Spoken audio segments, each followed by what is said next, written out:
Hey guys, Jessica here. I can't believe I get to say this today. I'm so excited. We have Milan Singh on our channel. You guys probably know him from TikTok and Instagram. 2 million followers.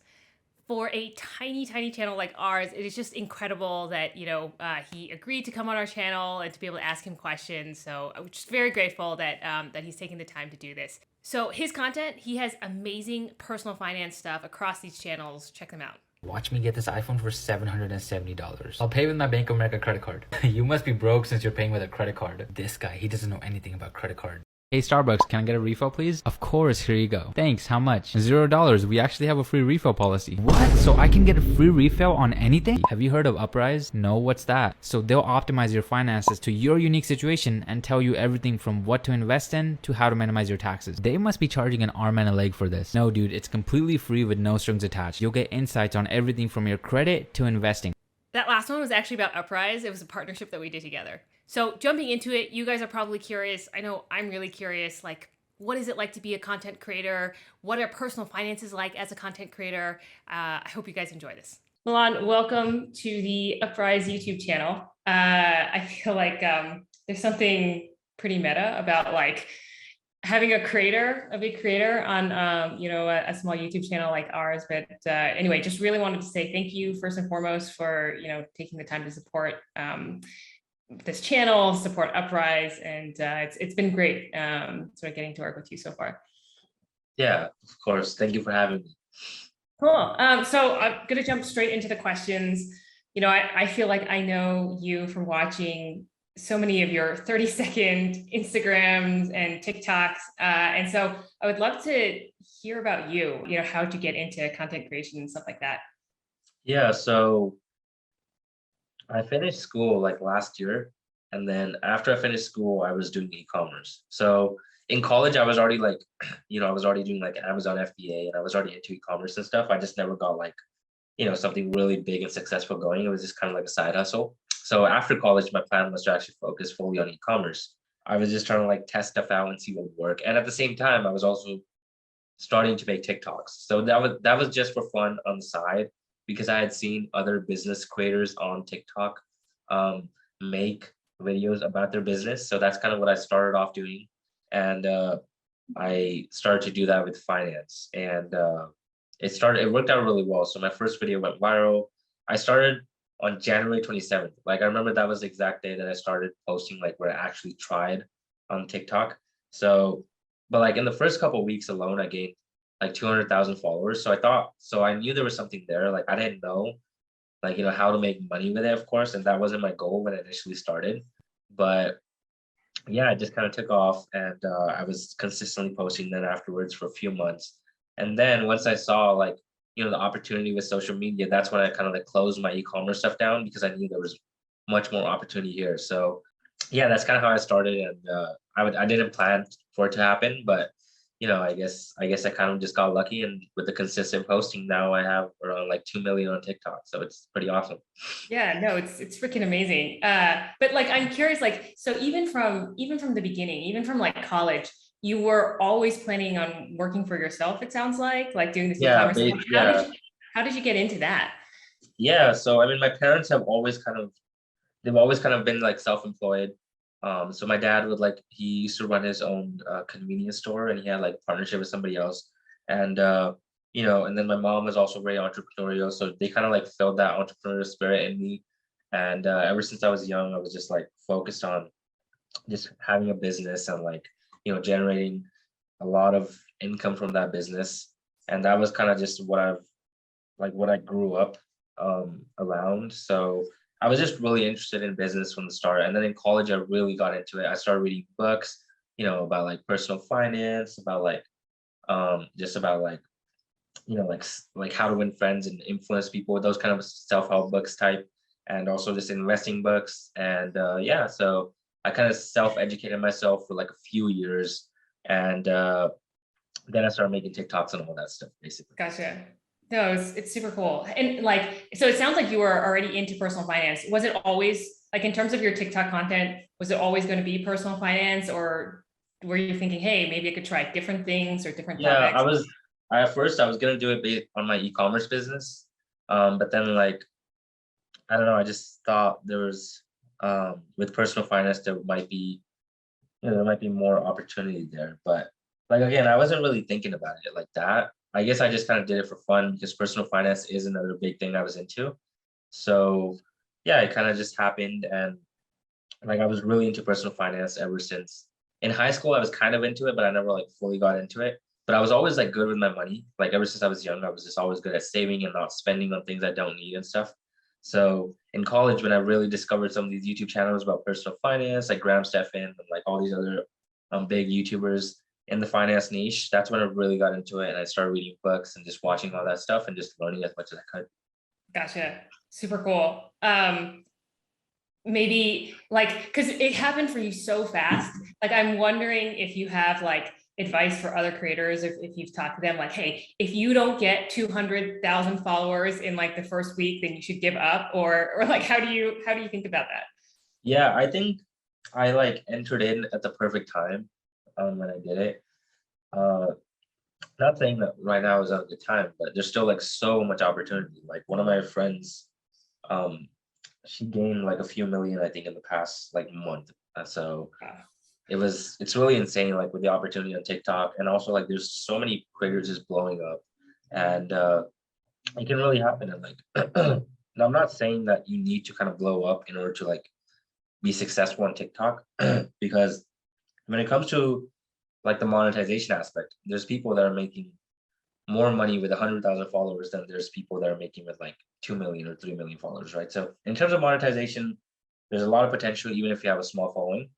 I think it all just comes down to consistency if you're really trying to become a content creator. So now, I think you were mentioning you shut down the e-commerce stuff. So you're doing this full time?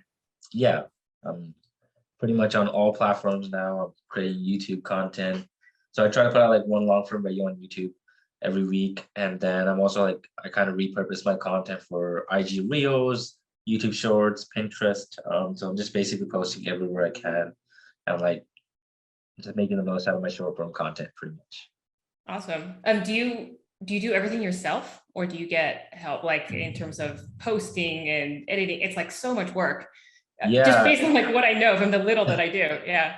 so much work. It really is. And I tried to get a video editor from Upwork, but that didn't work out. So I've kind of gotten into a routine where I can do everything myself.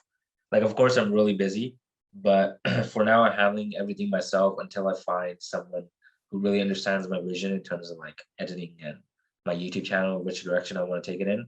And since I'm so new on YouTube, like YouTube is a whole different thing. So like I'm also trying to figure out how I want to my style to be on YouTube and just kind of all that. And yeah, I think I'm just kind of going along, doing everything myself. And once I find the right people, then I'll definitely be hiring. Got it. Okay. So what is the coolest thing about being a content creator? Um, I'd say the coolest thing is that you can basically work from anywhere since you just have to create videos. So I've been traveling a lot more recently, and I do kind of like pre-record some of the content. But if I Yeah. really wanted, I could um pretty much like take my equipment with me and record over there and kind of just upload. So yeah. Have you taken advantage of that yet? Like, have you gone to exotic places? A part of it is sucks because of COVID and everything too. Yeah, right now like it's been tough, but I've traveled with other creators to like just kind of in the country, just kind of met up with other creators and just it's just been a really good time meeting people in the same space. Awesome. Cool. Flip side, what's the most challenging thing about being a creator?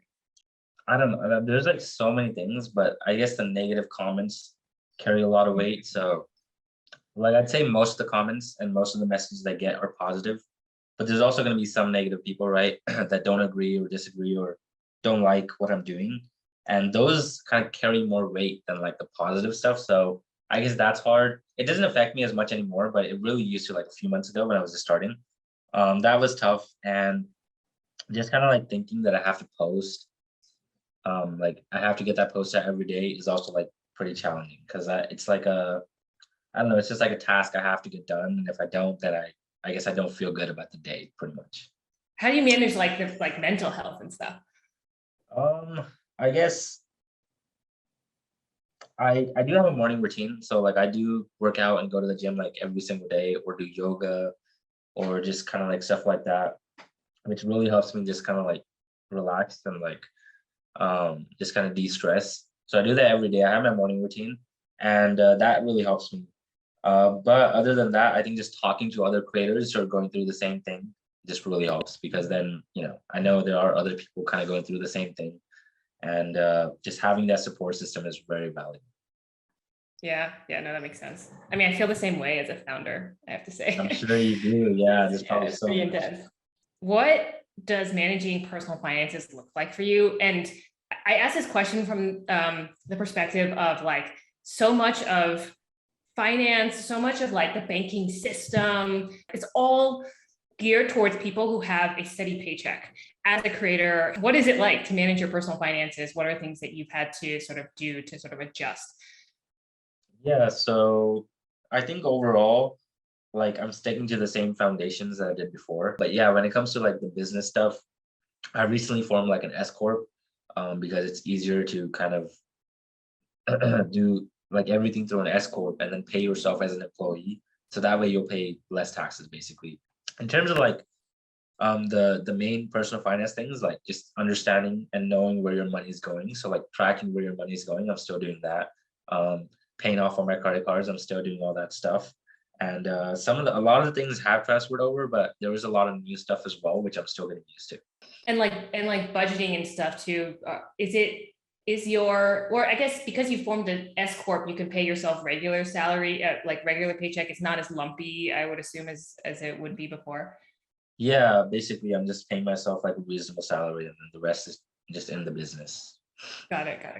Cool, awesome. And I have to ask this, like, I always have this impression, like, are all creators rich? Like, are you rich now that you've sort of cracked this nut? Yeah, so I don't think I'm rich yet. I think I will be next year, I hope. Well, I guess it depends on your definition of rich. For me, like I want to be able to make like seven figures, I'd say, if I want to consider myself rich. So maybe next year I'll be able to do that. I'm not really sure, but we'll see. That is my goal though. Um, but not all creators are rich, because there are definitely people. It really just depends on how you monetize, right? So there's people out there with 5, 10 million followers who aren't making as much as somebody with like 500,000 in the finance niche. So it really just depends on how you monetize your audience. And yeah, because I know people with like 50,000 followers on Instagram who are making 50,000 of revenue per month. But there are some like that have so many followers, but they don't monetize it how you would like expect. So they're not making as much as you would think. Yeah, no, it's hard to know, right? From the outside, it all seems like pretty glamorous and everyone's doing really well. Yeah, exactly. So all the tips and hacks that you talk about on TikTok and on Instagram, like how do you find out about them? What's your like general process for creating videos? Yeah, so initially I was just kind of doing what I knew. So I remember like one of my first videos. I mean, this is not advice, but so what I did, I made like a video on like just what I did. I wasn't like trying to advise, but what I did was I took out a student loan in college, and I basically invested that money in the S&P 500. And like I looked into it, and it was like there's no like law against it, but it's still like in the gray area. So which is why I don't recommend this. But so I made like a video on that, just like when I didn't really care at all. And so that was like a video I made initially. So after that, I made videos basically again just on my experience. So a lot of the viral skits were just from like psychology books I had read, personal finance books, investing books I had read. And I was also making like just general personal finance tips at the time. So after that though, after I'd kind of like put out everything, like I think over like 150 videos or something. And after I'd put out all this stuff, that's when I had to start like learning more myself. So I basically now have to go and learn myself, so I can teach others. So yeah. And I still have some things that come up in my life that like I can make videos on, but now I basically have to keep educating myself. And it's kind of good because like it's like motivating me to kind of keep educating myself and like stay up to date with everything. And that's kind of how I come up with new ideas now. Got it. What's your like process of educating yourself? Is it news? Is it other creators? Is it books? Like how do you do that? Yeah, so right now I'd say like when I ideate, so I have newsletter subscriptions all I have like 3 or 4 newsletter subscriptions. So I read those every morning. And if there's something there that I feel like I can make a video into, then I do that. And then my second source would be like comments and DMs and questions I get. And third would be other creators. So I try to like see what if there's something like missing in certain videos that I can kind of add on to. And that's another way to ideate. But yeah, those are like 3 kind of the main ways that I do it right now. But yeah, as like more and more content gets out there, I kind of have to like I kind of have to remake older content and just kind of like make it better and add on to it. So No, because I mean, you have like such like great stuff, and it's like, how do you know? Like, but it yeah, sounds like there's one video, right, where you were like saying that you go through and read the fine print and stuff like that. And so I guess that's what it takes to sort of really like dig into stuff. yeah, exactly. Yeah, I try to think of like also what's like seasonal stuff. Like there was a travel video I made recently, and that's the one I think you're referring to. It did really well. And I know people are traveling and then there's delayed flights and stuff, and there's all this stuff. So there was like this US DOT law about involuntary like seat bumping, and people do get bumped all the time. And like this law kind of just makes sure that you get compensated. So that's what I'm saying though. Like there's always gonna be people that are skeptical about it, but then there's also people that are actually commenting like, oh yeah, I've actually done this. So I just do my best to be like as accurate as I can according to like whatever I read. Yeah, with everything that you've like all the content that you've created so far and like everything you know about your audience, like what would you say is the biggest mistake that people make with personal finances in general? I think the biggest mistake is not keeping track of your money. So like personally for my dad, like he would always just say that, oh, like I don't know where the money went or something, right? So or like my mom would tell him to keep track, and then he would just be like, oh, it's on my bank account statements, it's all there, right? But like you actually have to look at it and track it and write it all down in order to truly understand where your money is going. Like just having the transactions in your bank account isn't enough. Like you need to budget, you need to understand what you're spending your money on and what it's going out on, and then just kind of like categorize it, because that's how you're gonna know. Like that's how you'll know where your money is going, and that's how you'll be able to like lower your spending if you need, right? And have start saving more or start investing more. And the biggest thing is people don't track their money, so they just like get their paycheck, they spend it, live paycheck to paycheck, and not really worrying about too much, even though they should be, because if there's ever like an emergency or something, I think like 60% of Americans can't even afford like a $400 emergency or something. So it's really just important to track your money so you can start like saving and investing and just kind of allocating it properly. If you could sum it all up in the biggest personal finance tip, maybe building on the previous one, what would it be? I'd say like paying off your credit cards in full every month. So I think that's like very actionable tips. So like just pay off your credit cards in full every month. Only spend what you can afford. That'll take you a long way, honestly, because a lot of people just get into bad credit card debt when their credit can't do too much after that with their credit, and it just takes a lot of time to recover. So just paying off your credit card in full every month is like an actionable tip I would want to leave most people with. And there's a lot of people that say that in order to build credit, that you need to like be utilizing at least some of it, but like that's like a huge myth. And Experian on their website themselves say that paying it off in full, like it'll actually help your credit. It won't hurt your credit at all. So, or it's not like it'll stop your credit from increasing. So just paying it off in full every month is just the best tip I'd like to leave everybody with. Yeah, no, awesome. No, that's like, yeah, if you could do that, then it's like up, it's all up from there, right? Yeah, exactly. Wow, what are your plans going forward? Are you going to be creator for life, or how are you thinking about the future? Yeah, so I don't think I can like, and I've talked to other creators too, like being a creator is so hard, like mentally.